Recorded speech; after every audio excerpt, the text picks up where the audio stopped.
সন্তান যদি আমি কাছে পেতাম তাকে অনেক আদর অনেক ভালোবাসা দিতাম। ভগবান অন্তরে জানতে পেরে বললেন, তথাস্তু, তোমার মনোবাঞ্ছা পূর্ণ হবে। জল হাতে করে নিয়ে ৩০০ অঙ্গীকার হওয়া মাত্রই বলি মহারাজ বললেন, বলো বালক, এবার তো বলো কি নেবে। মহারাজ, আমার ত্রিপাদ ভূমি চাই। ত্রিপাদ ভূমি? মাত্র ত্রিপাদ ভূমি? আমি রাজা, আমার অভাব নেই। বালক, এইটুকু কেন, আরো কিছু চাও? মহারাজ, বেশি কিছু নিয়ে কি করব? বসে বসে সাধন ভজন করব, তার জন্য ত্রিপাদ ভূমি হলেই যথেষ্ট। ত্রিপাদ ভূমি মানে ৩ বার চরণ ফেললি যেটুকু ভূমি হয়। বেশ, তুমি আরো কিছু চাও? মহারাজ, আর আমার কিচ্ছু দরকার নেই, এইটুকু হলেই আমার হয়ে যাবে। ঠিক আছে, নিয়ে নাও ত্রিপাদ ভূমি, রাখো তোমার চরণ। সঙ্গে সঙ্গে একটি চরণ মর্তে রেখে দিলেন, আরেকটি চরণ স্বর্গে। 2টো চরণ রেখেছে মা। সব নেওয়া হয়ে গেল। যেই না সর্বস্ব নেওয়া হয়ে গেল, এক দৃষ্টিতে তাকিয়ে আছে বলি মহারাজ সেই বালকের দিকে। কেই বালক? এ তো সাধারণ বালক নয়, যার 2টি চরণ রাখা মাত্রই সর্বস্ব নিয়ে নিল। কেই বালক? আসল রূপটি কি, কেন আমি চিনতে পারছি না। এদিকে উপর থেকে তার স্ত্রী বৃন্দাবলী তিনি আর একবার বলে ফেললেন, কি? ওরে দুষ্টু বালক, ওরে পাষণ্ড, এমন কঠিন তো হৃদয়, আমার স্বামীর সর্বস্ব তুই কেড়ে নিলি। তোর মতো সন্তান যদি পেতাম, আমার স্তনদুগ্ধে বিষ মিশিয়ে তোকে পান করিয়ে মেরে ফেলতাম। ভগবান বললেন, তথাস্তু, তাই হবে, সে বাসনাও পূর্ণ হবে। পরের জন্মে হয়েছিল পুতনা, কোলে করে আদরও করেছিল, আবার দুগ্ধে বিষ মিশিয়ে পান করিয়েছিল। কিন্তু মা বলি মহারাজের রাজ সিংহাসনে বসে জিজ্ঞাসা করলেন, বালক, তুমি কে? তোমার রূপটি একবার দেখাও। ভগবান মৃদু হেসে বলে উঠলেন, মহারাজ, মাত্র 2টো চরণ রেখেছি, এখনো আর একটা চরণ কোথায় রাখবো? বলি মহারাজ বলে উঠলেন, বেশ, কথা যখন দিয়েছি অবশ্যই কথা রাখবো, তবে আমার একটা শর্ত আছে। কি? এই জগতে প্রত্যেকটি জীবের, সাধারণত মানুষের 2টো চরণ হয়, কিন্তু তুমি যদি ত্রিপাদ ভূমি নিতে চাও, তোমার 3য় চরণটা একবার দেখাও দেখি। হরিনাম কৃষ্ণ নাম বড়ই মধুর, যে জন কৃষ্ণ ভজে সে যে বড় চতুর। দেখাও, দেখাও তোমার 3য় চরণ, তবে তো তুমি ত্রিপাদ ভূমি নেবে। ভগবান ভক্তের কাছে ধরা পড়ে গেলেন। বাবা নাভি কমল থেকে একটা চরণ বাহির করেছে, যেই বাহির করেছে আর কি তার চিনতে ভুল হয়? সিংহাসন পরিত্যাগ করে ছুটতে ছুটতে প্রভুর চরণে সে চরণটা জড়িয়ে ধরলেন। দয়াময়, আর কত ছদ্মবেশে তুমি আমার কাছে আসবে? আমি তোমায় চিনতে পেরেছি। আজ আমার এই যজ্ঞ সার্থক হলো, আমি ধন্য হলাম। দয়াময়, আজ আমি ধন্য। তুমি যখন এসেছো আমার কাছে দান চাইতে, কথা তোমায় দিয়েছি ত্রিপাদ ভূমি দেব। আমি তোমার কথা রাখবো প্রভু। এই সংসার জীবনে জগৎ মাঝারে আমার বলতে যা ছিল সবই তুমি নিয়েছো, কিন্তু এখনো মূল্যবান সম্পদ আমার কাছে আছে, যেটা আমি তোমাকে এখনো দিইনি। দয়াময়, সবই তো তুমি নিয়েছো, কিন্তু তোমার দেওয়া যে দেহটা, এটা তো এখনো আমি তোমার চরণে সঁপে দিইনি। তাই তোমার 3য় চরণখানি তুমি আমার মস্তকে রেখে, আজ আপনারা বসে আছেন, কৃষ্ণ নাম হরিনাম শ্রবণ করছেন, আপন আপন কর্ম ছেড়ে ঘর ছেড়ে এসেছেন এই হরিবাসরে। ভগবান কিভাবে পরীক্ষা করবে আপনিও জানেন না, আমিও জানি না। ভগবান ভক্তকে পদে পদে পরীক্ষা করে, পদে পদে কষ্ট দেয়, পদে পদে দুঃখ দেয়, যন্ত্রণা দেয়। প্রভু বলেন, যে করে আমার আশ আমি তার করি সর্বনাশ, তথাপিও যে না ছাড়ে আমার পাশ, আমি হই তার দাসানুদাস। জীবনে একটু কষ্ট এলে আর ভগবানকে আমরা ডাকি না, ডাকি? আমাদের ভুলটা কোথায় জানেন বাবা? যদি জীবনে ভালো কিছু আমরা পাই, তখন লোককে শোনাই, গর্ব করে বলি এটা আমি করেছি, কি বলি না? ভালো কিছু যদি হয়েছে, মনে করুন আমি একটা বাড়ি করেছি, কি আমি একটা গাড়ি কিনেছি, গর্ব করে সবাইকে বলি, নিজের বাড়ির যারা আছে সদস্য তাদেরকেও বলি এটা আমি করেছি, এটা আমি করেছি, এই জমিটা আমি কিনেছি, এই বাড়িটা আমি করেছি, এই গাড়িটা আমি কিনেছি, এটা আমি করেছি। আর জীবনে যখন কোনো দুঃখ আসে তখন কি বলি? তুমি করেছো। ভগবানের দিকে হাতটা তুলে দিয়ে বলি তুমি করেছো, তুমি কষ্ট দিলে, কেন দিলে? তাই গৌর হরি বল। তাহলে জীবনে যা কিছু ভালো হবে সবই আমার গুণ, আর যেগুলো খারাপ হবে সেগুলো ভগবানের গুণ, ভগবানের দোষ। এটা কি করে হয়? ভালোটা করলেও তুমি দিয়েছো তাই হয়েছে, খারাপটা হলেই তুমি দিয়েছো তাই হয়েছে। কিন্তু আমাদের কতটা অহংকার, কিছু একটা করলেই আমরা বলে ফেলি যে এটা আমি করেছি। কিছুই আমি করিনি, আমি তো উপলক্ষ মাত্র, তিনি দিয়েছেন তাই পেয়েছি। আর আমার জীবনে কোনো কষ্ট যদি আসে, সেটা জানবেন আমারই কর্মফল। আমি যে কর্ম করেছি সেই অনুযায়ী আমি ফলটা পাচ্ছি, এর জন্য কেউ দায়ী নয়। হরিদাস ঠাকুর নিজে বলেছিলেন ভগবানকে, হে প্রভু, আমার জীবনে দুঃখ আসুক, কষ্ট আসুক, সে তো আমারই কর্ম অনুযায়ী ফল। আমার অঙ্গে যে চাবুকের আঘাত পড়ছে এর জন্য তো তুমি দায়ী নও, আমি নিজে দায়ী। কারণ আমি আমার পিতাকে চিনতে পারিনি, আমি পিতাকে পরীক্ষা করেছি, নবলক্ষ ধেনু দ্বাদশ রাখালকে আমি হরণ করেছি, তাহলে সেই কর্মের ফল তো আমিই পাবো। অর্থাৎ আমার অঙ্গে যত আঘাত এ তো তুমি দিচ্ছ না, আমি যে কর্ম করেছি তার ফল আমি ভোগ করছি। কিন্তু আমি জানি তুমি তো ভক্তাধীন ভগবান, ভক্তের কষ্ট হলে তুমি সইতে পারো না, ভক্ত যদি কাঁদে তুমি থাকতে পারো না। তাই তোমার কাছে আমার বারবার নিবেদন, আমার জীবনে যে কষ্টই আসুক সে তো কর্ম অনুযায়ী ফল, এর জন্য তুমি যেন কষ্ট পেও না। তুমি সুখময়, তুমি সুখে থাকো। সংসার তোমাকে কি দিয়েছে আর ভগবান কি দেননি, একবার হিসাব করো। সংসার কি দিয়েছে? দুটো বস্ত্র দিয়েছে, একটু অন্ন দিয়েছে, কখনো মারামারি কাটাকাটি, কখনো একটু হাসি মুখ দিয়েছে, এই তো। আর জগতে ভগবান আমাদের কি দিয়েছেন? কি দেননি? বিশ্ব ব্রহ্মাণ্ড দেখবার দুটি নয়ন দিয়েছে, তাই তো। দুহাত দিয়ে ভগবানের সেবা করা, বৈষ্ণব সেবা, ভক্ত সেবা, অত সুন্দর দুটো হাত দিয়েছে, এই সুন্দর দেহ দিয়েছে, বলবার শক্তি দিয়েছে, যেটা কেউ দিতে পারবে না। তাহলে সেই মূল্যবান সম্পদ ভগবান দিয়ে তাকে কথা দিয়েছিলাম যে তুমি যদি মানব জন্ম দাও, তুমি যদি মানব কুলে জন্ম দাও, তাহলে তোমাকে আমরা ভালোবাসবো। আর কিছু বলিনি, কি বলেছি? ভালোবাসবো তোমাকে, তোমাকে ডাকতে পারবো, তোমার সেবা দিতে পারবো, তোমায় দেখতে পারবো। কিন্তু বাবা, আজ ভগবান বললেনি জগৎ সংসারে এই মর্তে যা কিছু নিয়ে আমরা বেঁচে আছি, সব কিছুর বিনিময়ে সরকারকে খাজনা দিতে হচ্ছে। তো কোনো কিছু কি আমার যদি হতো তাহলে এই ট্যাক্স অফিসে ট্যাক্স দিতে হতো না। তুমি বাড়িতে বাস করবে, ট্যাক্স দাও, না দিলে তোমাকে ওখান থেকে বাহির করে দেবে। জমিতে ফসল ফলাচ্ছ, খাজনা দিতে হবে। রাস্তাঘাটে চলছো, তার জন্য টোল দিতে হচ্ছে। বাবা যায়, তাহলে আছে কি আমার? কি আছে যেটা আমার, যার জন্য কাউকে কিছু দিতে হবে না, শুধুই আমার? যা কিছু নিয়ে বেঁচে আছে সব কিছুর বিনিময়ে সমাজে, সংসার জীবনে যেমন অন্যকে খাজনা ট্যাক্স দিতে হচ্ছে, দান করতে হচ্ছে, কিছুই আমার নয়। এক বাবার 4 সন্তান, পিতৃ সম্পদ নিয়ে ভাইয়ে ভাইয়ে মারামারি, দ্বন্দ্ব বেঁধে গেছে। কি ঝগড়া বেঁধে গেছে যে কে কোনটুকু নেবে।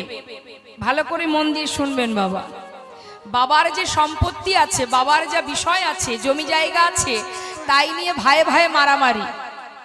কেউ বলে আমি ভিতরে জায়গা নেব না, রাস্তার ধারে নেব, এই নিয়ে গন্ডগোল। তাতে দেখা গেল কি যে ভাই ভাই এমন অবস্থা যে বাবার সঙ্গে কথা পর্যন্ত আর কেউ বলছে না। হরি বল। এবার কি হলো, 2 বছর পর বাবা মারা গেল। বাবা মারা গেছে, বাবাকে দাহ করবে না, সমাধি দেবে। তা সমাধি দিতে গেলে বাবার তো অনেক জমি জায়গা আছে, কোনো একটা জায়গায় সমাধি দিলেই তো হয়ে যায়, সবই তো বাবার সম্পত্তি কি। কিন্তু নিয়ম সেটা নয়, বাবাকে যেখানে সমাধি দিতে হবে সেই মাটিটুকু 16 আনা কড়ি দিয়ে তোমাকে কিনে নিতে হবে। নিতাই গৌর হরি বল, নিতাই গৌর হরি বল। তাহলে ভাবুন, যে এত জমি জায়গার মালিক, তাকে সমাধি দেওয়ার সময় কেন সেই জায়গাটুকু পয়সা দিয়ে কিনে নিতে হচ্ছে? তাহলে কি আমার, কেন আমরা আমার আমার করি? কেন এত অহংকার করি? কেন এত গর্ব করি? নিজের সমাধি হবে, তাও মাটি কিনে সমাধি দিতে হবে। সেই বাবার সঙ্গে 2 বছর ভাই ভাই গন্ডগোল করে বাবার সঙ্গে আলাপ বন্ধ হয়ে গেছে যে জমি জায়গা নিয়ে কে সামনে জায়গা নেবে, কে পিছনে নেবে, কোনটা আমার কোনটা তার, এই নিয়ে সবাই সবার সঙ্গে কথা বলা বন্ধ।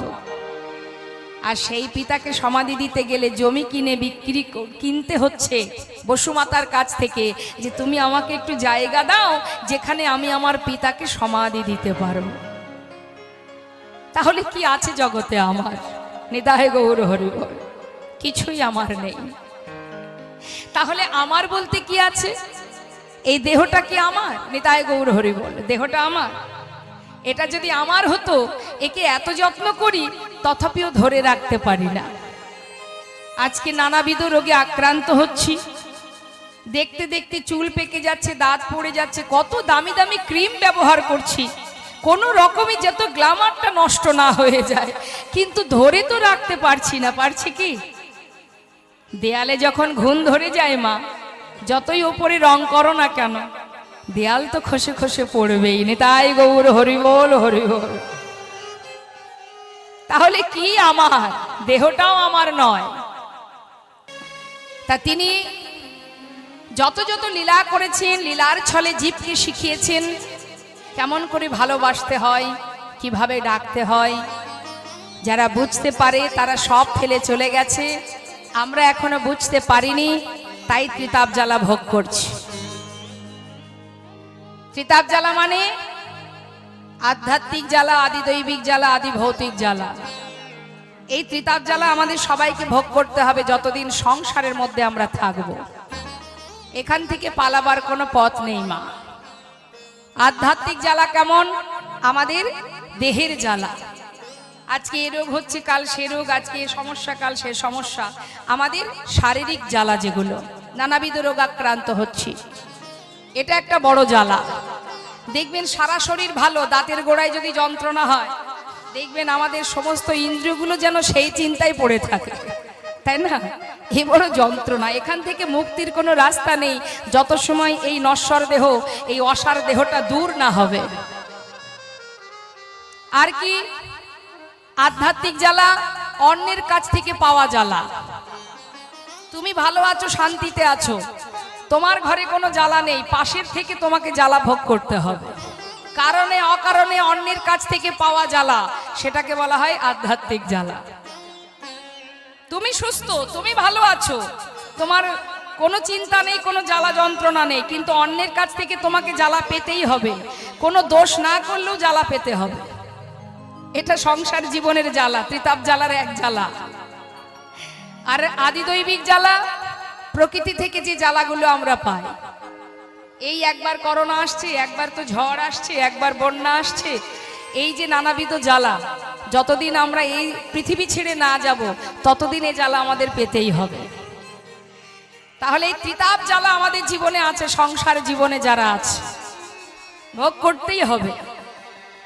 আর এই ত্রিতাপ জ্বালা থেকে উদ্ধার করবার জন্য, আমাদেরকে মুক্তি দেওয়ার জন্য ভগবান তিনি কখনো মানুষ রূপে, ভক্ত রূপে তিনি এই ধরাতে এসে নানাবিধ লীলার ছলে জীবকে উদ্ধার করবার রাস্তা দেখিয়েছে। তো যারা বুঝেছেন চলে গেছেন, যারা বুঝতে পারেনি তারা এখনো পথের ধারে বসে বসে কাঁদছে, অর্থাৎ আমরা কাঁদছি। তা আজ ভগবান যে লীলা করছেন মা, তিনি বনের মাঝে খেলা করছেন, লীলা করছেন, এটা তো যুগে যুগে লীলা করবার জন্য তিনি বালক রূপে এসেছেন, কিন্তু প্রকৃত খেলা তো সেজন খেলছেন গোলকধামে বসে বসে। যে গানটি গেয়েছিলেন কাজী নজরুল ইসলাম, সেই অপূর্ব খেলা আমাদের ধরা ছোঁয়ার বাইরে, তার নাগাল আমরা জীবনে পাবো না। আমরা মনে করি আমি এটা করতে পারি, ওটা করতে পারি, তুমি কিছুই করতে পারো না। জীব কোটি বাঞ্ছা করে, ভগবানের যে ইচ্ছা সেই ফলই ধরে। বর্তমান সমাজের কি হাল আপনারা সবাই বুঝতে পারছেন, ধর্ম নিয়ে টানাটানি বেঁধে গেছে, তাই না? কিন্তু যতই লাফালাফি করো না কেন, তার যখন মনে হবে সে এক পলকে লয়ও করতে পারে, এক পলকে সৃষ্টিও করতে পারে। কিন্তু সময়ের অপেক্ষা করতে হবে, ধৈর্য ধরতে হবে বাবা। শিশুপালের 100 অপরাধ যত সময় না হয়েছিল তাকে মরতে হয়নি, হ্যাঁ, তাকে সাবধান করেছিল, অপরাধ করে যাচ্ছ করো, 100 অপরাধ ক্ষমা করব, তারপরে আর করব না। তা যত সময় না হবে সে তো আসবে না, আসবে না। অর্থাৎ তুমি অপরাধ করছো, করে যাও, যা খুশি করছো করো, কখন যে তোমার শেষ মুহূর্ত ঘনিয়ে আসবে তুমি নিজেও জানো না। খেলছেন তিনি নিরজনে বসে। যে গানটি গেয়েছিলেন, আমার আপনার মতো হিন্দু জাতির হিন্দু জীব নয়, সে মুসলমান কুলে জন্ম নিয়েছিল। দেখুন, ভগবানকে যারা ভালোবাসে তাদের কোনো জাত থাকে না। জাত তো আমাদের সৃষ্টি, আমরা সৃষ্টি করেছি। ভগবানের কাছে কোনো জাত নেই, তার কাছে আমরা সবাই জীব। আমাদের মানুষের পোশাক আলাদা হতে পারে, আলাদা আলাদা হতে পারে, আমাদের আরাধনা আলাদা আলাদা হতে পারে, আমাদের খাওয়া দাওয়া আলাদা হতে পারে, আমাদের গঠন দেখতে সকলের আলাদা হতে পারে, তাই না? এগুলো সবই আলাদা, পোশাক আলাদা। এক এক দেশের মানুষ দেখবেন এক এক পোশাক পরে, খাওয়া দাওয়াও এক এক জায়গায় এক এক রকম, তাই তো মা? গঠনও সকলের আলাদা, কিন্তু আত্মা, প্রত্যেকের হৃদয়ে যে পরমাত্মা আছে সে কিন্তু সকলের এক, সেটা আলাদা নয়। আর সেটাই হচ্ছে আমি। তাই যেদিন আমি আমাকে চিনতে পারবো সেদিন গোবিন্দকে চিনতে পারবো। কত মুসলমান ভক্তের কথা বলবো, সম্রাট আকবর, নাসির মাহমুদ, আব্দুল করিম, চাঁদ কাজী, যার সমাধিতে এখনো পুষ্প প্রদান হয়, পুষ্প পড়ে গাছ থেকে। কত ভক্ত আছে যারা নিজেকে ভগবানের চরণে সঁপে দিয়ে কত সুন্দর সুন্দর পদাবলী লিখে গেছেন, তোমরা কুঞ্জ সাজাও গো। কার লেখা? একজন মুসলমান ভক্তে। ভালোবাসতে হবে, ভালোবাসতে শিখতে হবে। হিংসা বিবাদ দ্বন্দ্ব করে জীবনে ভক্তি রাজ্যে প্রবেশ করা যায় না। আমরা ভগবানকে এটা কখনো বলি না। হরিদাস ঠাকুর বলেছিল, এই জন্যই মা ভক্তের সঙ্গে আমাদের এটাই পার্থক্য। এত আঘাত, তথাপিও তিনি বলছেন, হরি আমার মানস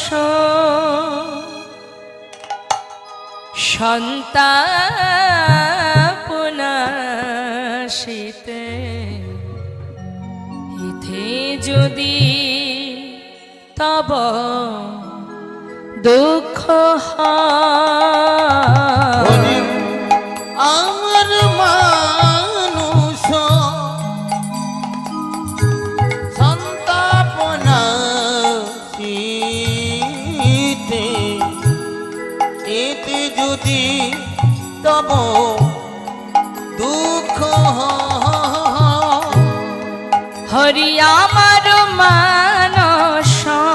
কথাগুলো মন দেবেন, কি বলছি মা? সন্তাপনাশিতে, ইথে যদি তব দুঃখ হয়, হরি আমার যা হবার তাই হবে, তুমি কেন দুঃখ পাবে? আমার যা হবার তাই হবে,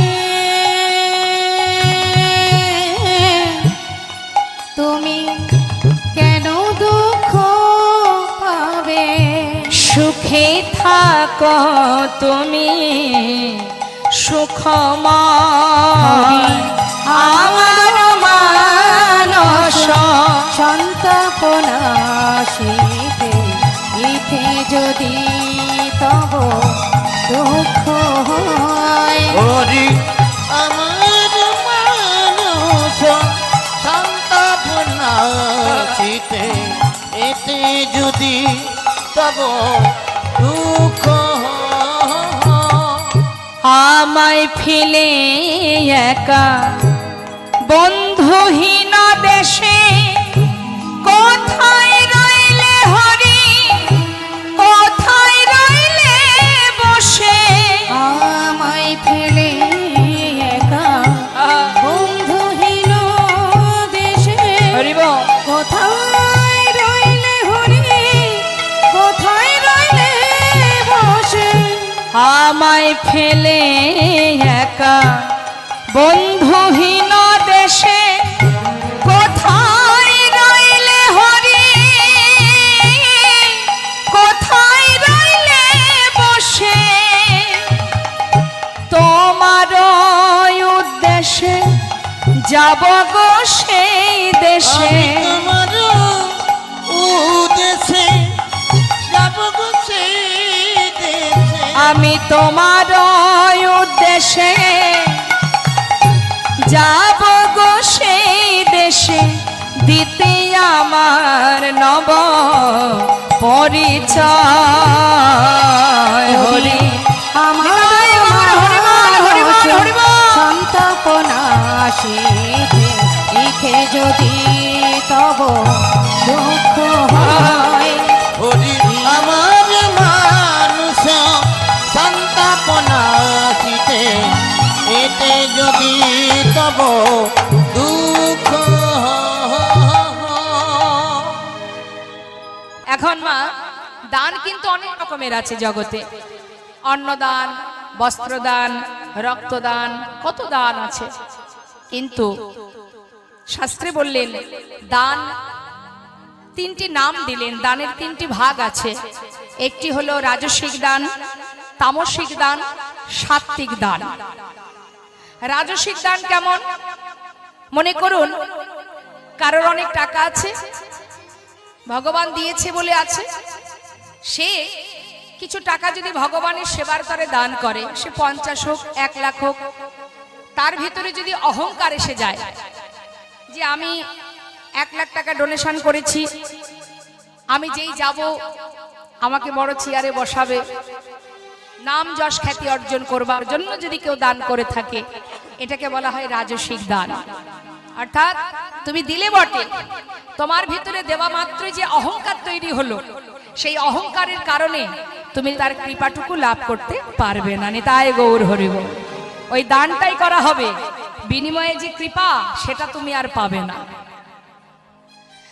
আর কি তামসিক দান একজন আরেকজনকে খুশি হয়ে দেখবেন হয় এটা বন্ধুদের মধ্যে হয় কেউ যদি কারোর উপকার করে দেয় বলে হ্যাঁ রে বন্ধু তোর উপকার করলাম তুই আমাকে খাওয়াবি তো তার মানে কি 500 টাকা কি 1000 টাকা দিল যা বাজার থেকে খেয়ে নিস এটাকে বলা হয় তামসিক দান অর্থাৎ যে দেবে এবং যে নেবে উভয় সমান অপরাধ হ্যাঁ আর সাত্ত্বিক দানটা কেমন তোমার 100 টাকা আছে 50 টাকা আছে তুমি সেটাই প্রভু সেবার তরে দান করো কিন্তু দানের পিছনে যেন কিছু চেয়ে বসো না আমরা তো যা দান করি তার থেকে 10 গুণ চেয়ে বসি দিয়ে যদি 100 টাকা ভগবানকে বলি যেন আমি এই ওপরের তালাটা যদি ঠিকঠাক করে ফেলতে পারি বা ছেলে যদি আমার চাকরি পায় 5000 টাকা দেব ভাবতে পারছেন 100 টাকা ভগবানকে ঘুষ দিয়ে একটা ছেলের চাকরি কামনা করছি আমরা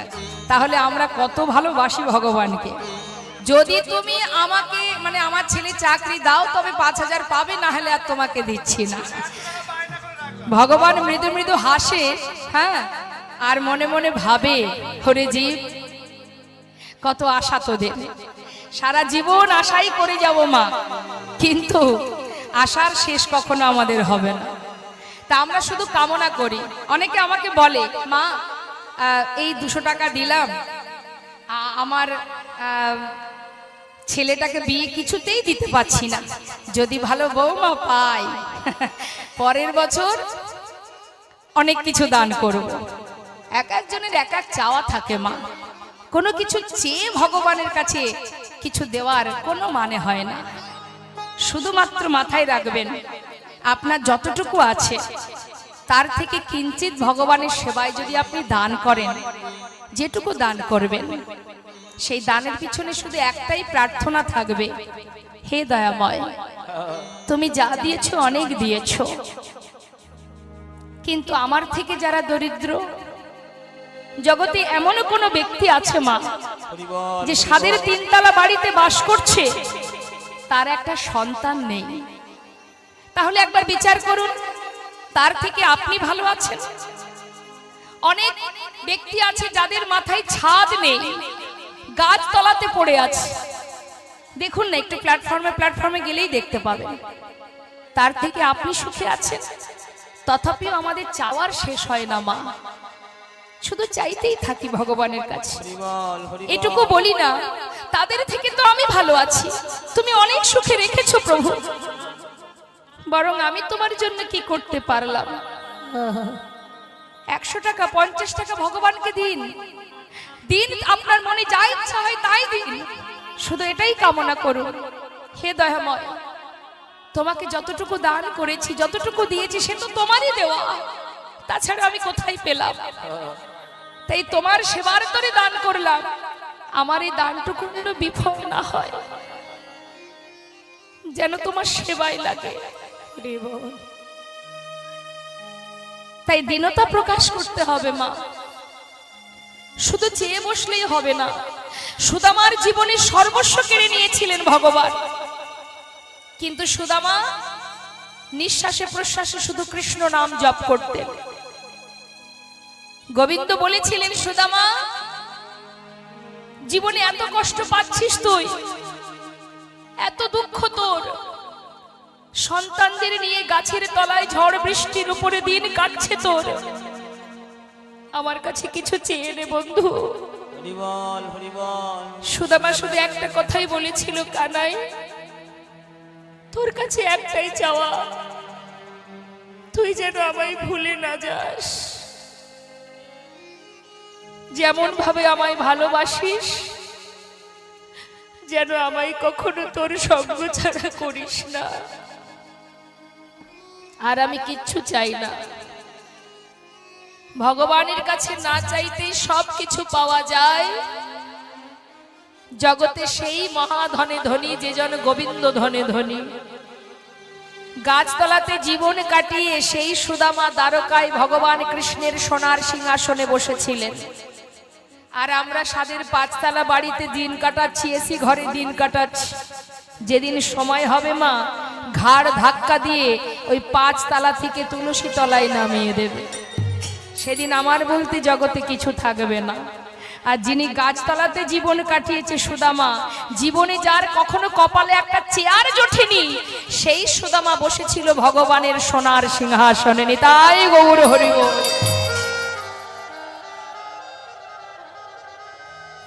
তাই ভগবানকে ভালোবাসতে গেলে অন্তর থেকে ভালোবাসো, নিজের উচ্ছিষ্ট তার বদনে তুলে দিতে পারে যদি, সেই তো প্রকৃত ভালোবাসা। চিন্তা করে দেখুন, রাম অবতারে মা যে শবরী, যাকে সবাই ঘৃণা করত, গাছ থেকে কুল পেড়ে নিজে মুখে আগে সেবা করে দেখতো, খেয়ে দেখতো টক না মিষ্টি, সেই এঠো কুল নিজে অর্ধেকটা খেত, আর যেটা দেখতো মিষ্টি কুল সেটা গুছিয়ে রাখতো প্রভু রামচন্দ্রের জন্য। রাম আসবে, রামকে খাওয়াবো, সেটা টক না মিষ্টি দেখতে হবে না। প্রভু রামচন্দ্র তিনি কিন্তু সেই শবরীর কুঠিরে গিয়ে শবরীর সেই এঠো কুল সেবা করেছিলেন।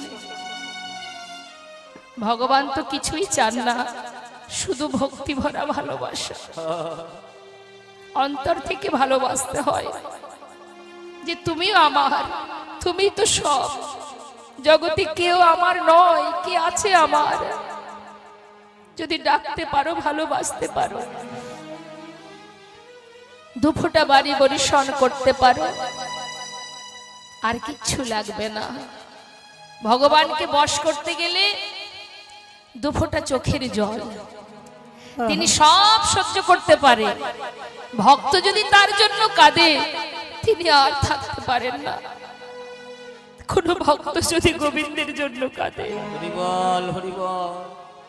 যদি কেউ বলতে পারে দয়াময় ভজনে জানি না সাধনে জানি না, দুটি নয়ন জলে ধুইয়ে দেব প্রভু তোমার দুটি রাঙা চরণ, তুমি করিও গ্রহণ শ্রী সচিনন্দন। দুটি নয়ন জলে ধুইয়ে দেব তোমার দুটি রাঙা চরণ, করিও গ্রহণ শ্রী সচিনন্দন। দুটি নয়ন জলে ধুইয়ে দেব তোমার দুটি রাঙা চরণ, করিও গ্রহণ শ্রী সচিনন্দন। দুটি নয়ন জলে ধুইয়ে দেব তোমার দুটি রাঙা চরণ, করিও গ্রহণ শ্রী সচিনন্দন। আমি না জানি ভজ না জানি পূজ, আমি না জানি ভজ না জানি পূজ, কোনে গুনে পাব তোমার ও রাঙা চরণ। না জানি ভজ না জানি পূজন, কোন গুণে পাব ও দুটি চরণ। দুটি নয়নের জল বহে অবিরাম, হে প্রাণ গোবিন্দ,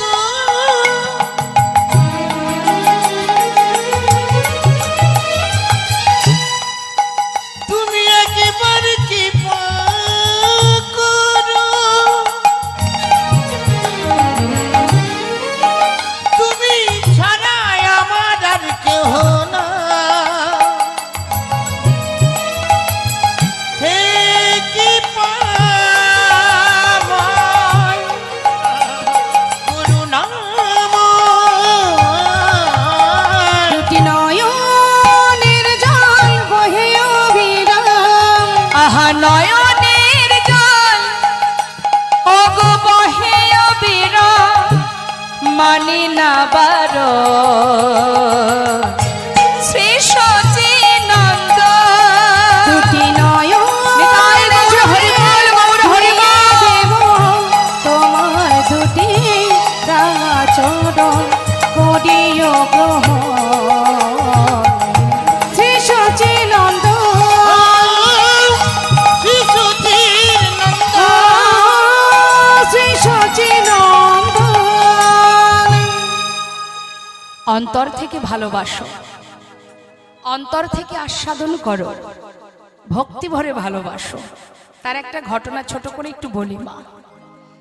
কেউ যদি প্রকৃত ভগবানকে ভালোবাসে সে তো ভগবত কৃপা পাবেই পাবে। তার একটা সুন্দর প্রমাণ, এক গোবরে পোকা আর এক মৌমাছি, দুজনের মধ্যে খুব বন্ধুত্ব।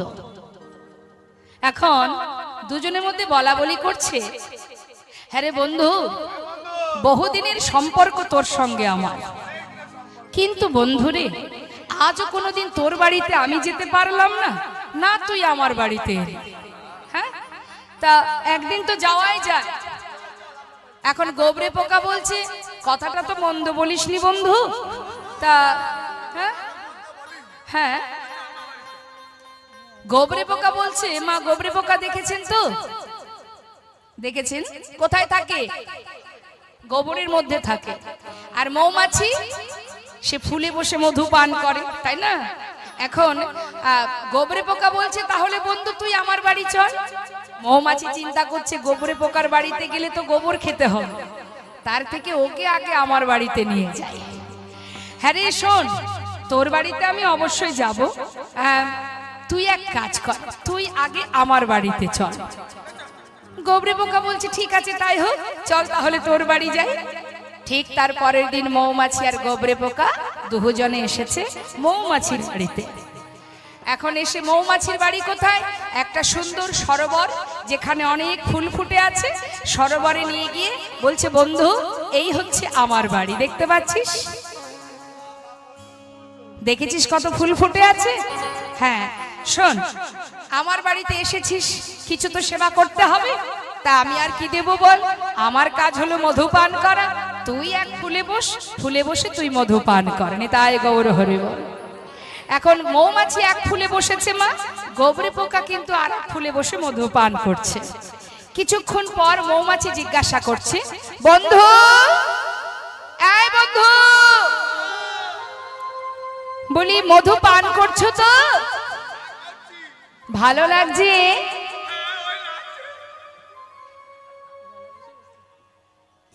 বলুন দেখি।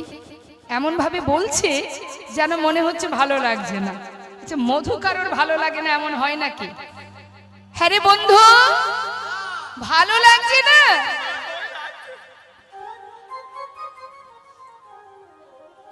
হরি বল হরি বল। ঠিক আছে, কিছুক্ষণ পর আবার জিজ্ঞাসা করছে বন্ধু মধু পান করছো? এবার ভালো লাগছে তো?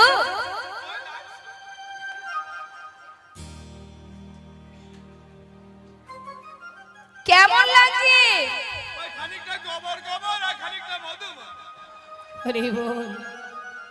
এটা কি করে সম্ভব? আরে বাবা মধু তো মধুই হবে, তার মধ্যে গোবর এলো কোথা থেকে? হ্যাঁ, তুমি যখন মধু পান করছিলে ঠিক করে মুখটা ধুয়ে পরিষ্কার হয়ে তারপরে মধু পান করছিলে তো? মধু পান করার আগে মুখ ধোওনি? আমি বাড়ি থেকে আসার সময় ভাবছিলাম তোমার বাড়ির খাবার যদি আমার পছন্দ না হয়, হ্যাঁ এই গালে করে একটু আমার বাড়ির খাবার নিয়েছি, ওই ভালো আছে। সেই জন্যই এই অবস্থা। গোবরের মধ্যে যদি মধু ঢোকে তাহলে গোবর গোবর মধু মধু দুটোই মনে হবে। ঠিকঠাক যদি পরিষ্কার করে মুখ ধুয়ে মধু পান করতে তবেই তো মধুর স্বাদ উপভোগ করতে পারতে। ও বন্ধু শোনো, তুমি ভালো করে সরোবরে মুখটা ধুয়ে নাও, পরিষ্কার করে শুদ্ধ হয়ে তারপরে ফুলে বসে মধু পান করো। নিতাই গৌর হরি বল। গোবরে পোকা কি করেছে মা? মৌমাছির কথা মতো সে সুন্দর করে নিজের বদনটা ধুয়ে পরিষ্কার করে ভ্রমরের কথা মতো এবার পরিষ্কার পরিচ্ছন্ন হয়ে ফুলে বসে মধু আস্বাদন করছে। মধুপান হচ্ছে, মধুপান করতে করতে করতে করতে কখন যে মধুর নেশায় মধুপান করতে করতে সে বিভোর হয়ে গেছে তার আর কোনো দিকে লক্ষ্য নেই। এদিকে দেখতে দেখতে সন্ধ্যা হয়ে যাচ্ছে, চিন্তা করছে একটু পরেই তো ফুলের পাপড়িগুলো বন্ধ হয়ে যাবে। সরোবরে যে পদ্ম ফোটে দেখবেন সন্ধ্যা হতে হতে মুখটা বুজে যায়। এখন বারবার ভ্রমর ডাকছে বন্ধুকে, মানে গোবরে পোকাকে, বন্ধু বন্ধু বন্ধু তুমি সাড়া দিচ্ছ না কেন? বন্ধু তুমি কোথায়? বন্ধু শিগগিরই ফুল থেকে উঠে এসো, না হলে ফুলের মধ্যে তুমি বাধা পড়ে যাবে। ওই দেখো সূর্য অস্ত গেছে, বন্ধু তুমি শিগগিরই বাইরে বেরিয়ে এসো। বন্ধু তুমি কোথায়? শুধু যেন একবার শুনতে পেল মৌমাছি, আহ কেন আমায় ডাকছো তুমি? আমাকে মধু পান করতে দাও। এমন স্বাদ, এমন তৃপ্তি আমি আগে কখনো পাইনি। আমায় ডেকো না, আমাকে মধু পান করতে দাও। মৌমাছি পাগলের ন্যায় চারিপাশে ঘুরছে, কোন ফুলে বসে আছে বন্ধু, কিন্তু আজ সঠিকভাবে মধু পান করছে তোমা। পান করতে করতে এমন ভাবে মোহিত হয়ে গেছে, আর কোনো দিকে তার খেয়াল নেই।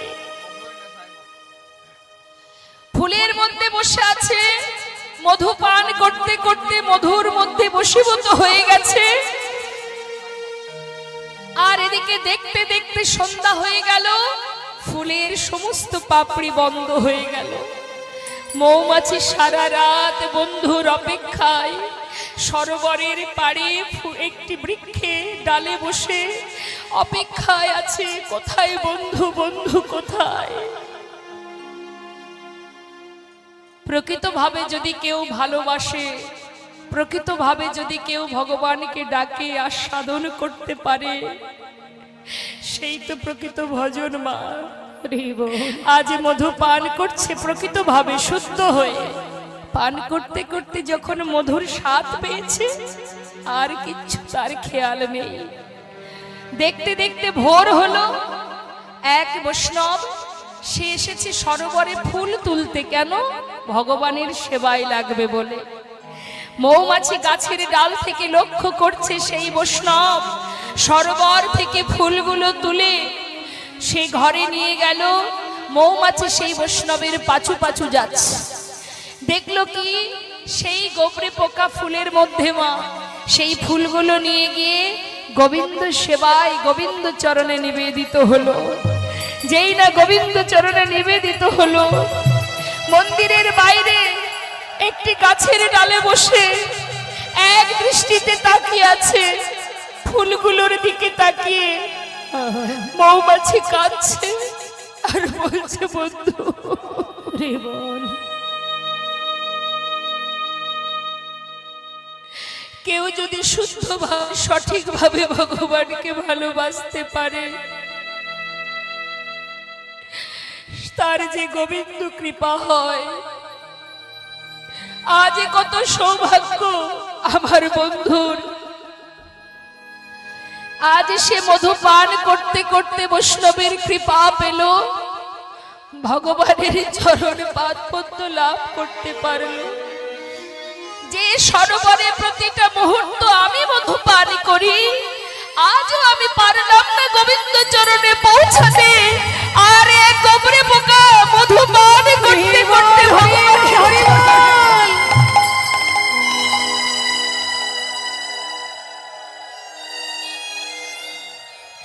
সারা রাত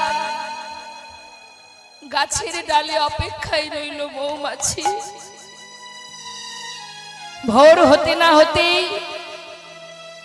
সেই পরম বৈষ্ণব গোবিন্দের চরণ থেকে ফুলগুলো নিয়ে ধীরে ধীরে গঙ্গার কাছে এসে গঙ্গার জলে নিক্ষেপ করলেন। মৌমাছি বন্ধু হারা হয়ে চোখের জলে মুখ ভাসিয়ে কাঁদে আর বলে, বন্ধু তুমি বড় ভাগ্যবান, অবশেষে তুমি গঙ্গা জলে নিজেকে সঁপে দিলে।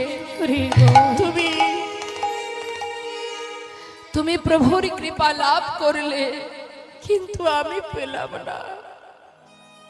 তাই মাগো,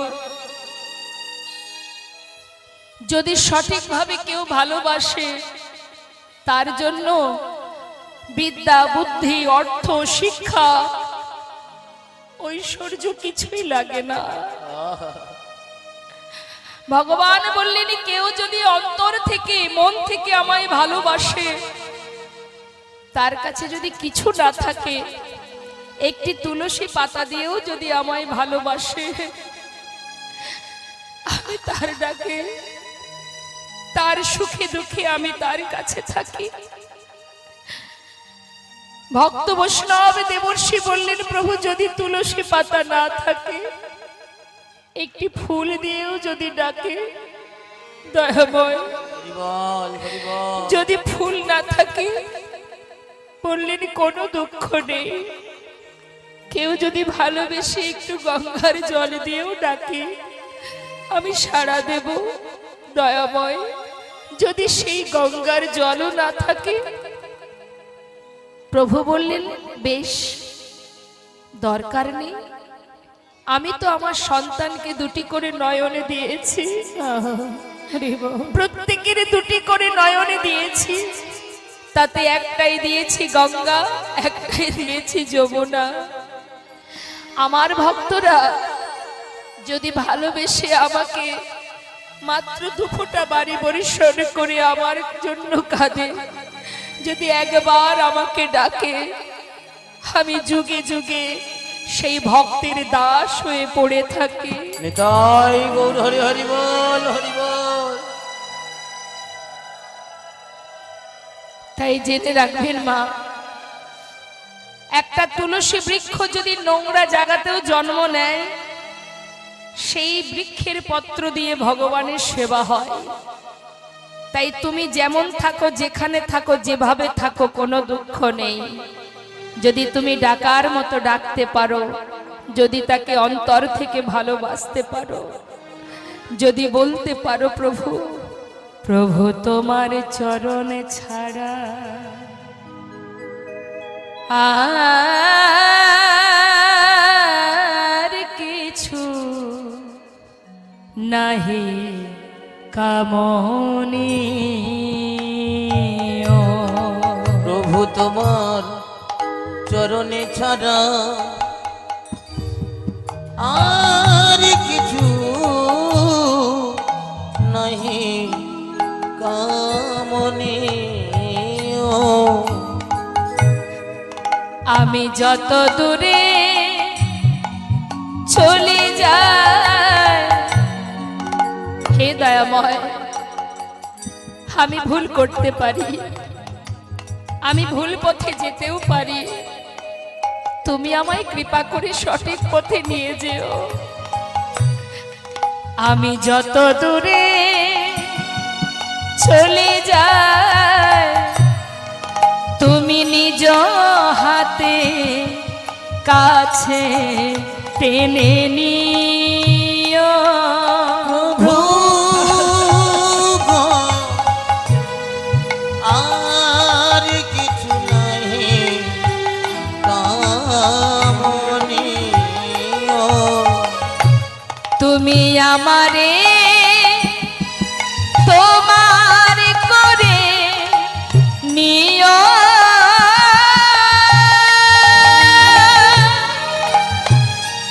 তুমি নিও,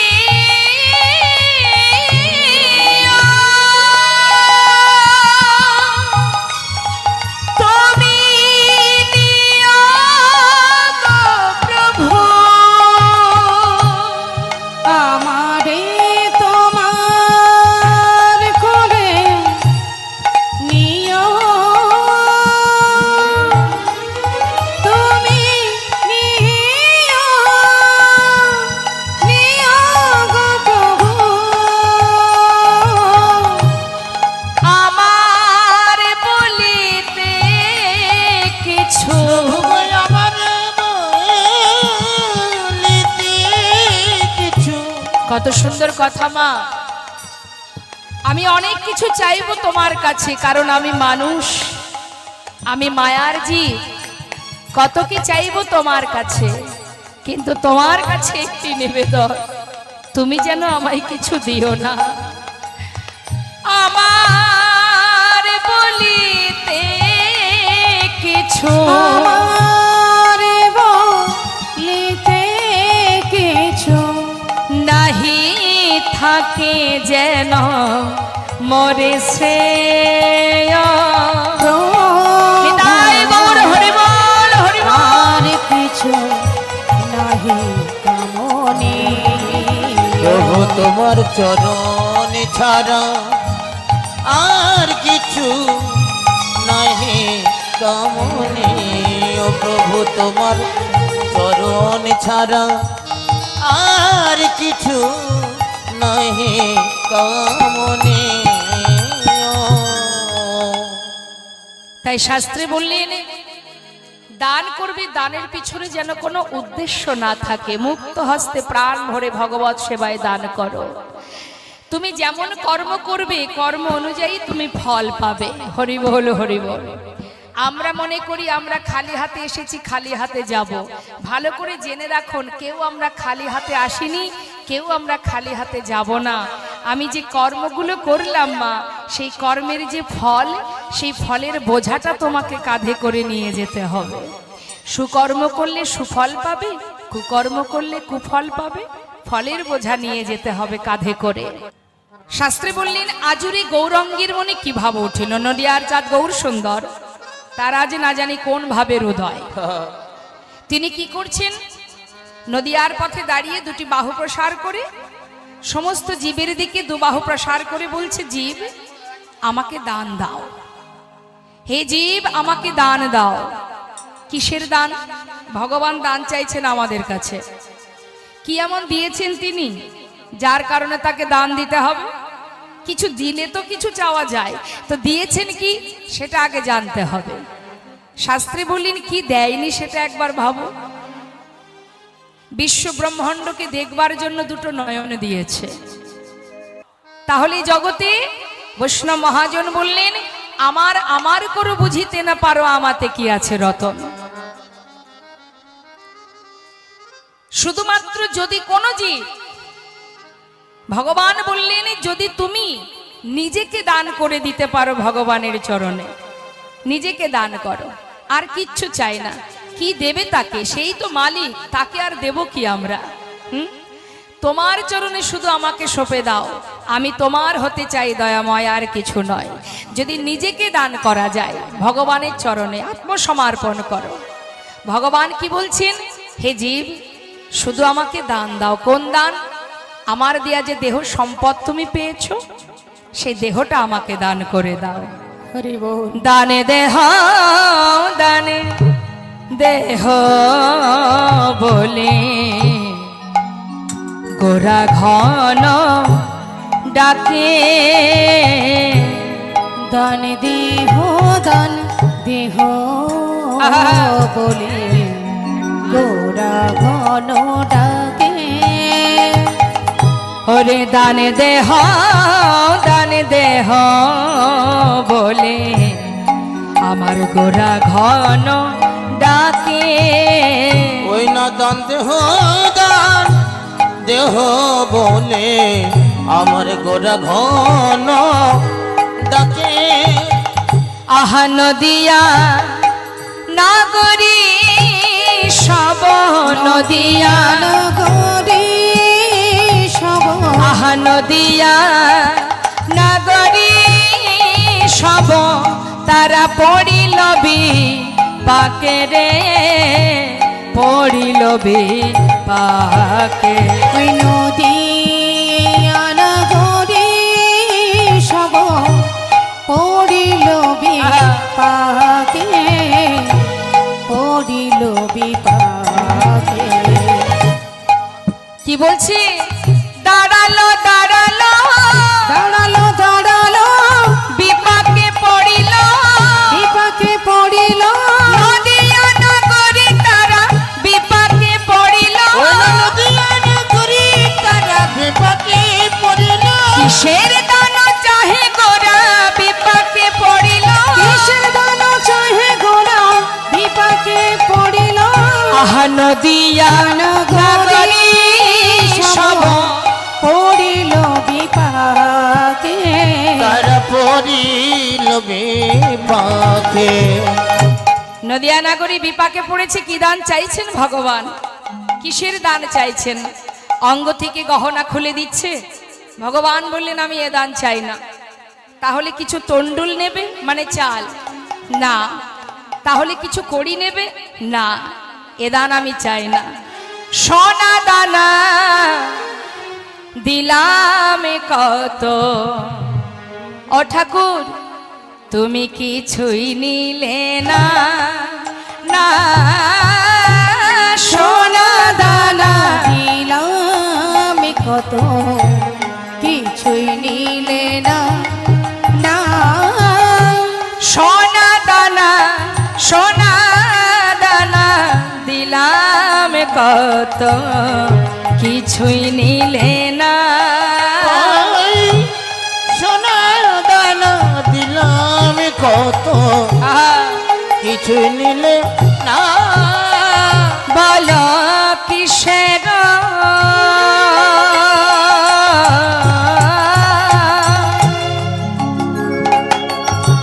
কিসের ভিখারি তুমি, কিসের ভিখারি তুমি ওগো আমায় বলো না বলো না কিছুই নিলে না না।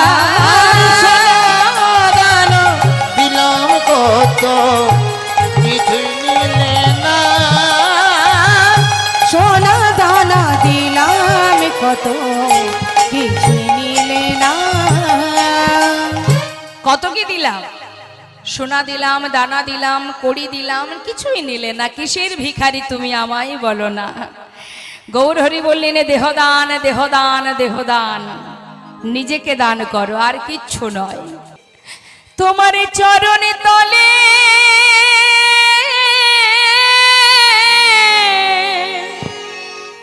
আমার স্থান দাও গো। তোমার হৃদয় গৌর হরি বল হরি বল।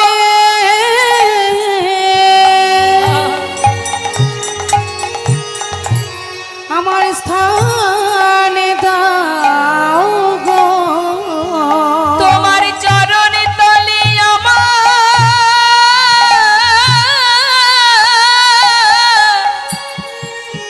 আমার স্থান দাও গো। তোমার চরণ তলে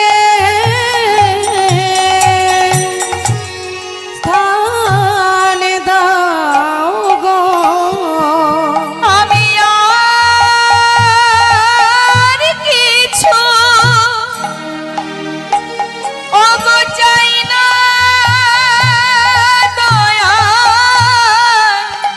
তোমার চরণ তলে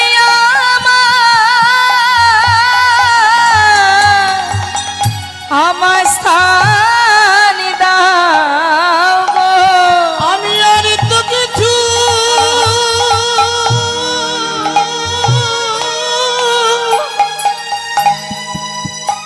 চাই না দয়া,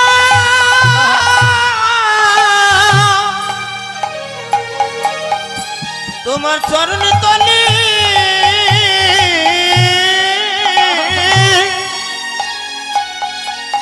আমার স্থান দাও গো। বলি ওহে আমার দয়াল হরি, তোমার ওই চরণে আমার একবার গ্রহণ করো। ওহে আমার দয়াল হরি, তোমার ওই চরণে গ্রহণ করো। তোমার কাছে আমার এই নিবেদন। বলি ওই চরণে গ্রহণ করো। ওহে আমার দয়াল হরি, তোমার ওই চরণে গ্রহণ করো। জন্মে নাই জন্মে জন্মে বলি ওই চরণে গ্রহণ করো। ওহে আমার দয়াল হরি, তোমার চরণ ছাড়া করুণা গো। শাস্ত্রে বললেন সপে যদি দিতে চাও ভগবানের চরণে সপে দাও। কি সপে দেও? নিজেকে সপে দাও, আর কিছু নয়। দুটি বাহু প্রসার করে দেহ মন প্রাণ সপে দিয়ে ভগবানের চরণে সপে দাও।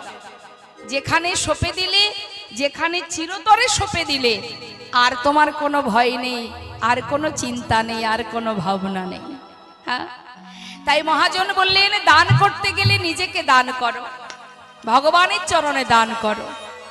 আজ শাস্ত্রে বললেন যদি কোনো জীব দান করতে পারে, ভগবানের সেবায় দান করতে পারে, তাহলে কি হয়, তার আর কিছু করা লাগে না মা। হরিনাম মহামন্ত্র জপ করো, 16 নাম 32 অক্ষর জপ করো, আর ভগবানের সেবার তরে নিজেকে দান করে দাও। তাই আজ নদিয়া নাগরী বলছে, ঠাকুর তুমি কি দান নেবে? সোনা দানা কড়ি কিছুই নিলে না। মহাজন শাস্ত্রে বললেন, তিনি বললেন কৃষ্ণ অবতারে আমি সাধিয়াছি দান, সে ভব পড়ল মনে বাসু ঘোষে সে ভাব পড়ল মনে বাসু ঘোষের গান। দেখতে দেখতে ঘড়ির কাঁটা অনেক দূরে চলে গেছে। এবার আমাদেরও আস্তে আস্তে লীলার দিকে এগোতে হবে। এত সময় গৌর কথায় ছিলাম, চলে যাব আমরা লীলা কথায়। দুটি বাহু তুলে উলুধ্বনি হরিধ্বনি করে চলুন আমরা বৃন্দাবনে যাইনি। তাই গৌর হরিব। রাধেশ্যাম রাধে রাধে রাধে। বৃন্দাবন ধাম আচ্ছা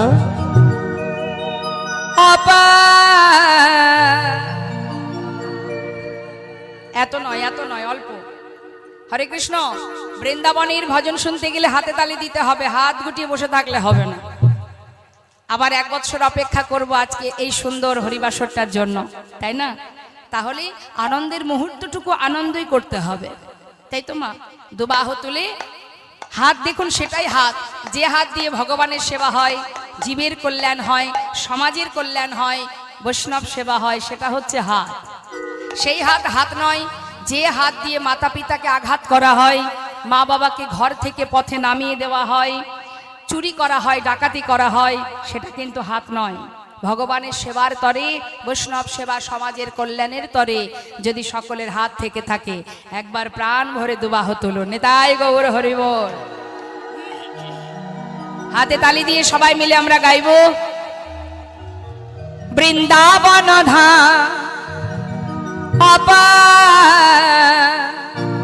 जपे जा राधे राधे। प्रेम से दोनों हाथ उठाइए, बोलिए राधा रानी की। हाथे ताली दिए।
কথাটা ভালো করে শুনবেন, যে রাধা নাম করবে সে অনায়াসে কৃষ্ণ প্রেম লাভ করবে। আলাদা করে গোবিন্দকে ডাকতে হবে না। যিনি বামে দাঁড়িয়ে আছেন আশ্রয় তত্ত্ব রাধারানী, ঠিকঠাক যদি তার মন জয় করা যায় অনায়াসে একটার সঙ্গে একটা ফ্রি হয়ে যাবে। বাজারে যেমন কলগেটের সঙ্গে ব্রাশ ফ্রি হয় না, ব্রাশ কি দোকানে গিয়ে বলেন যে আমাকে একটা ব্রাশ দিন, ব্রাশের প্রয়োজন হলে কলগেট কিনে নিয়ে আসবেন, ব্রাশ পেয়ে যাবেন। নিতাই গৌর হরি বল। ঠিক তদ্রুপ কি বলছেন মহাজন, जो राधा राधा गावे वो प्रेम पदार्थ पावे, जो राधा राधा गावे प्रेम पदार्थ पावे। वो कहे जाए জীবনে যত বাধাই আসুক না কেন আশ্রয় তত্ত্ব রাধা নাম যদি জপ করা যায় সমস্ত বাধা থেকে তিনি হাত ধরে তুলে নেন, পার করে দেন। তাই বলছি वो कह जाए बेड़ा पार जपे राधे राधे राधे। वक हो जाए मेरा पार ये बेज राधे राधे ओ।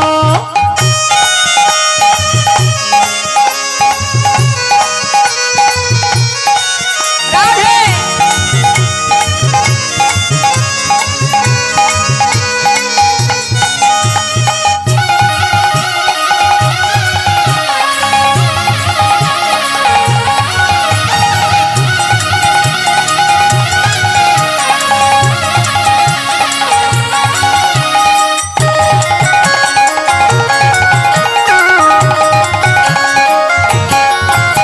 जो राधा नामी न हो तो रसराज बेचारा रोतो, जो राधा नामी न हो तो রসরাজ বিচারো রত। বৃন্দাবনে প্রেমময়ী রাধারানীর নাম যদি না থাকতো গোবিন্দ বৃন্দাবনে থাকতেন না। নাহি হতো अच्छा নাহি হতো কৃষ্ণ অবতার हो जपे राधे राधे नहीं हो तो जिसको अवतार जपे राधे राधे हो वृंदावन धाम अपार जपे राधे राधे ভগে যা রাধে রাধে, जपे राधे राधे। ভগে যা রাধে রাধে। प्रेम से बोलिए राधा रानी की, वृंदावन धाम की, बांके बिहारी लाल की। राधे राधे राधे। ভগবান কৃষ্ণচন্দ্র প্রভাতকালে মায়ের কোলে ক্ষীর স্মরণ অবনী সেবা করে বনমাঝি গিয়ে খেলা করছেন। তিনি যত যত লীলা করেন যুগে যুগে এসেছেন, লীলা করেছেন, সবই কিন্তু আমাদের জীবের কল্যাণের জন্য, জীবের মঙ্গলের জন্য, জীবকে অন্ধকার থেকে আলোর পথ দেখাবার জন্য। তার এই লীলা যুগে যুগে তার আশা। কারণ আমরা যেমন সারা জীবন ধরে সন্তানের মঙ্গল কামনা করি, যিনি আমাদের পিতা সে আমাদেরকে মর্তে পাঠিয়ে দিয়ে তিনিও কিন্তু চুপচাপ বসে নেই। তিনিও যুগে যুগে এসেছেন মর্তবাসী তার সন্তান তাদেরকে সকলকে সঠিক পথে নিয়ে যাবার জন্য। নিতাই গৌর হরি বল। তিনি নিরজনে বসে বসে আপন মনে খেলা করছেন আর যুগে যুগে অবতীর্ণ হয়ে তিনি নানাবিধ লীলার ছলে জগৎ জীবকে শিক্ষা দিচ্ছেন। বনে এসে বলছে সখা আজ আমরা খেলা খেলবো। খেলা করতে করতে হঠাৎ কিনা সুবলের মুখটা দেখে রাধার কথা মনে পড়ে গেছে, আর খেলা ভালো লাগছে না। সুবলের বদন আর রাধারানীর বদন দুজনের মুখ একই রকম, জেঠু তো খুঁড়তো তো ভাই বোন তো মুখের একটু মিল আছে। একটা লীলা আছে মা সুবল মিলন লীলা। এই সুবল মিলনে সুবল বেশে রাধারানী এসেছিল গোবিন্দের কাছে, আর সুবল রাধা সেজে ওই যাবটে জটিলা ভবনে ছিলেন। তাহলে মুখের কতটা সুন্দর মিল আছে যে সুবলকে রাধা সাজিয়ে রন্ধনশালায় রেখে রাধারানী চলে আসতে পেরেছিলেন। তাই সুবলকে দেখলে রাধার কথা যেই না মনে পড়ে যায় আর তার খেলা ভালো লাগে না। আজও ঠিক একই অবস্থা। সুবলকে দেখে বলে উঠলেন, ভাই আর যে ভালো লাগছে না, তুই একবার রাধারানীকে এনে দেখা। সুবল বলছে, দেখ কানা, যখন তখন তাকে আনা যায়, সে তো বাদিনীর ঘরে থাকে, তাকে কি করে নিয়ে আসবো, কি করব? তুই যদি তাকে এনে না দেখাস, তুই আমার মরম সখা, তুই একটিবার এনে দেখা, আমার যে আর খেলায় মন বসছে না। তাই সুবল বলছে, তুই এক কাজ কর, তাকে কি করে আনবো সে চিন্তা পরে, এখন তুই বাঁশিটা বাজা, বাঁশি বাজিয়ে রাধারানীকে জানিয়ে দে যে তুই তাকে দেখতে চাস। নিতাই গৌর হরি বল। তাই সুবলের কথা মতো গোবিন্দ আমার কি করলেন, নিজের ধেনুবৎসগুলো সখাদের কাছে দিয়ে বললেন, তোরা দেখিস, আমি চললাম। সুবলকে নিয়ে এবার গোবিন্দ যাচ্ছে। মহাজন পদাবলিতে বললেন, দেখো খেলার আসে ছিল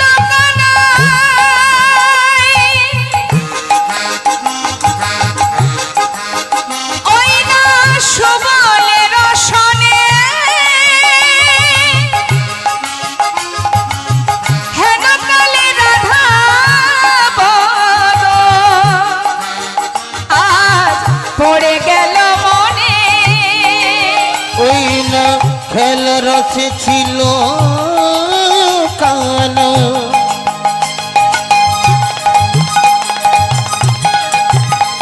ওই সুবলের সনে হেন কালে রাধার বদন পড়ে গেল মনে। আপনার ধেনু বৎস সঙ্গী গণে দিয়া, আপনার ধেনু বৎস সঙ্গী গণে দিয়া, রাধা বলে বাজায় বাঁশি ত্রিভঙ্গ হইয়া, রাধা বলে বাজাই বাঁশি বিভঙ্গ ওই হইয়া, রাধা বলে বাজাই বাঁশি বিভঙ্গ হইয়া, রাধা রাধা বলে বেজে উঠিল, রাধা বলে বাঁশি বেজে উঠিল, আহা রাধা বলে বেজে উঠিল, রাধা বলে বেজে উঠিল, তুমি একবার দেখা দাও গো রাধে, রাধা বলে বেজে উঠিল, একবার দেখো দাও গো রাধে, রাধা বলে বাঁশি বেজে উঠিল, রাধা বলে বাজাই বাঁশি বিভঙ্গ হইয়া, রাধা বলে বাজাই বাঁশি বিভঙ্গ হইয়া। সর্বনাশা কুন্নাশা বাঁশি বাজলো। যে বাঁশি শুনলে জগতের কোনো জীবই থাকতে পারে না, যেই না বাঁশি বাজলো, যার উদ্দেশ্যে বাজালো, রাধারানী শুনতে পেলেন সেই বাঁশির ধ্বনি। যেই না শুনেছে মা, ঘরের মধ্যে সখী বেষ্টিত হয়ে মনের দুঃখ প্রকাশ করছে ললিতা, বাজলো বধুর বাঁশি। তুই বল সখী, কেমন করে আমি ঘরে থাকি, না পারি ঘর থেকে বাহির হতে, না পারি ঘরে রইতে। গোবিন্দের বাঁশি বাজলো, যার যেমন কান সে তেমন শুনলো। এক একজন এক এক ভাবে শুনছে মা, বাঁশি বাজে একই সুরে, যার যেমন কান সে তেমন শোনে, যার যেমন ভাব তার তেমন লাভ। চার বন্ধু রাস্তা দিয়ে যাচ্ছে, গাছের পাখি তার মতো ডাকছে, আর চার বন্ধুর মধ্যে বলা বলি হচ্ছে, একজন মুসলমান, একজন ব্যবসাদার, একজন বৈষ্ণব, আর একজন কোমর, যারা মাটির জিনিস তৈরি করে। এখন চার বন্ধু যেতে যেতে বলছে, এই বন্ধু, হ্যাঁ হ্যাঁ, গাছের পাখি কত সুন্দর ডাকছে, বল দেখি। আমি বৈষ্ণব বলছি। কি বলছিস তুই? বল তো দেখি গাছের পাখি কি বলে, কি বলছে? গাছের পাখি বলছে হরে কৃষ্ণ রাধা। বৈষ্ণব যিনি, তিনি শুনছেন যে পাখি যেন বলছে হরে কৃষ্ণ রাধা রাধা। হ্যাঁ, আর যিনি ব্যবসাদার, ব্যবসাদার বলছে হ্যাঁ বলছে পেঁয়াজ রসুন আদা। হরি বল। যিনি বেচা কেনা করেন তিনি বলছেন না না, যেন শুনতে পাচ্ছি পেঁয়াজ রসুন আদা। আর এক বন্ধু, হ্যাঁ, সে হচ্ছে মাটির জিনিস তৈরি করে যিনি, সে কুমোর, সে বলছে আরে ধুর, তোরা যেটা বলছিস সেটা নয়, আমার মন বলছে। এই কি বলছে বল দেখি? হাড়ি কলসি নাদা। এখন মুসলমান যিনি আছেন, কি হলো রে? কথাটা সব কোনো কিচ্ছু বলে না। কি বলছে? এই পাখি কি বলছে জানিস? হ্যাঁ কি বলছে? আল্লাহ রসুল হ্যাঁ?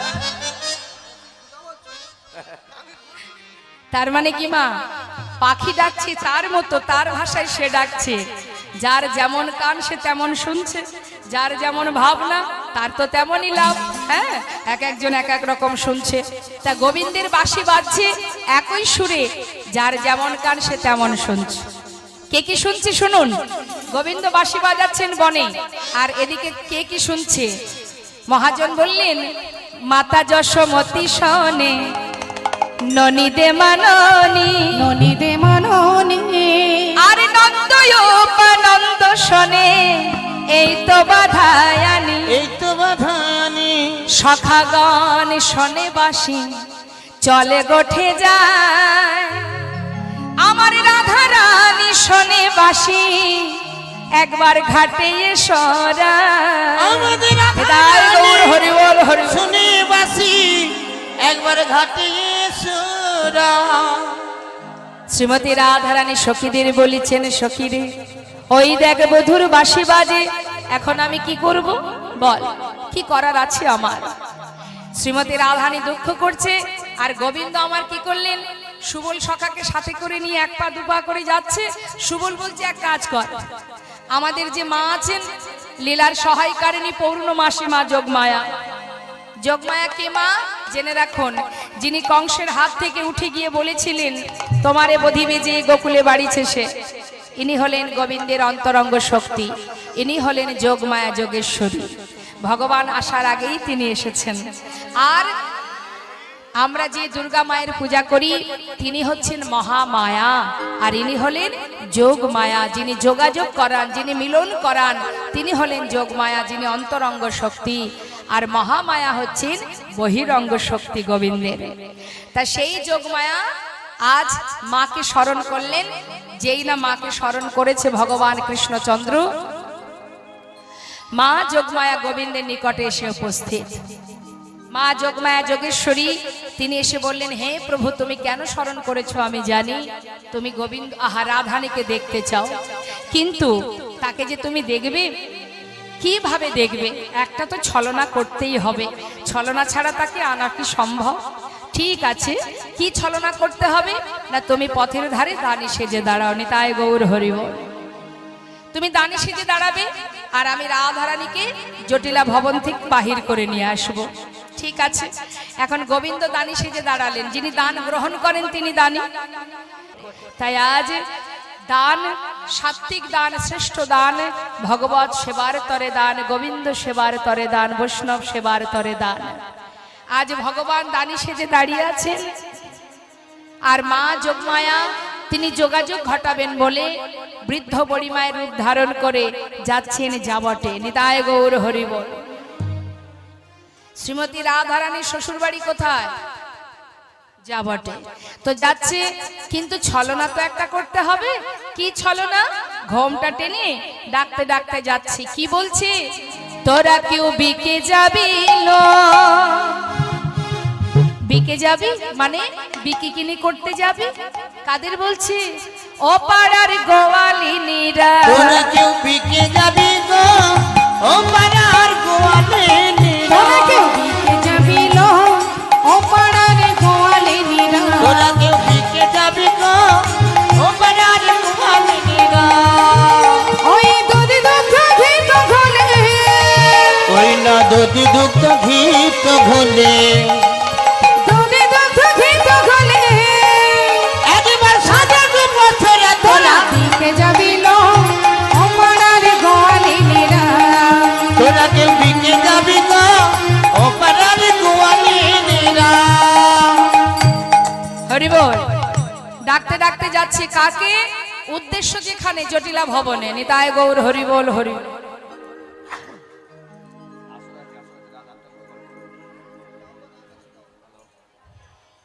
তো ডাকতে ডাকতে যাচ্ছে সবাইকে। এখানে আছে নাকি গোয়ালা আছে কেউ? একটু হাত তুলে দেখান। ও আছে, তাহলে আর দেরি কেন? আজ মথুরার হাটে বিকিকিনি করতে যেতে হবে। দেখুন, একটা সুন্দর সুযোগ এসেছে মা, বিরাট সুযোগ। হ্যাঁ, কি সুযোগ? মানে যাকে বলেন একটা অফার বলতে পারেন, ঘিয়ের দরে ঘোল বিক্রি।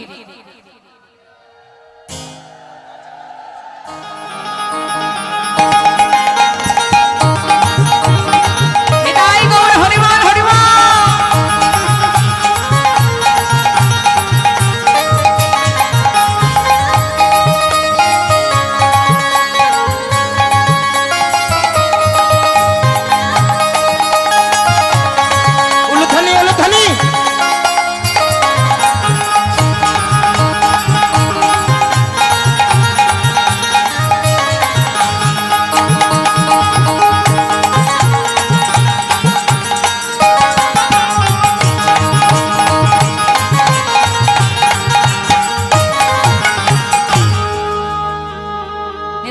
ঠাকুর হরিবোল হরিবোল। এখন ডাকতে ডাকতে যাচ্ছে যে তোরা কেউ বিকিকিনি করতে যাবি, সমস্ত গোয়ালাকে গোয়ালিনীকে ডাকছে। কি বলছে?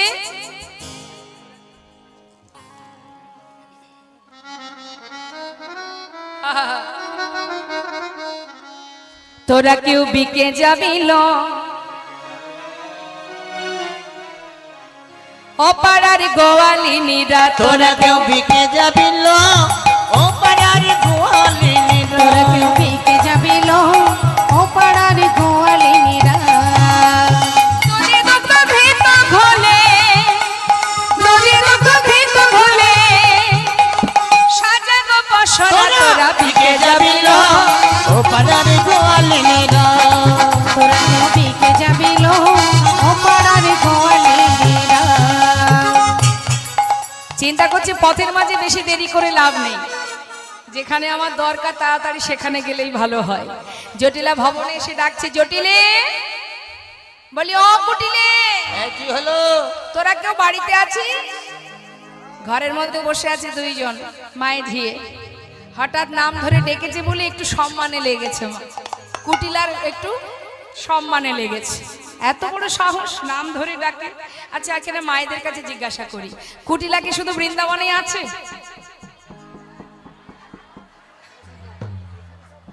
তাহলে আপনারা মানছেন তো?